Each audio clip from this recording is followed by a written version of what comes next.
Job knew anxiety long before the word even existed. He was a man who had everything: a family, wealth, peace, and yet deep down, he feared losing it all. For better context, let's go to Job chapter 1. In verse 5, it says, he would get up early in the morning and offer a burnt offering for each of them, each of his children. For Job said to himself, perhaps my children have sinned and have cursed God in their hearts.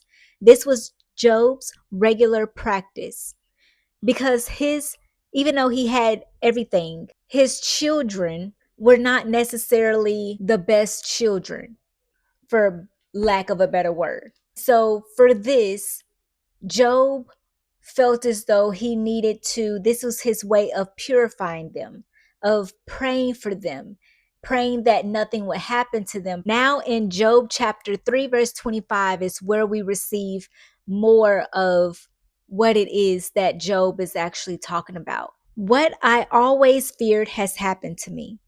What I dreaded has come true. Because at this point in time, Job has now suffered loss, great loss of his cattle, of his children. He's like, I knew that this was going to happen all along. When everything Job was anxious about actually happened, his loss, his pain, his confusion, his words revealed the weight of fear that had lived in his heart all along. But even in that moment, Job didn't hide from God. He brought his worry, his dread, and his heartbreak to him. His honesty shows us that God can handle our anxiety, and he doesn't shame us for feeling it.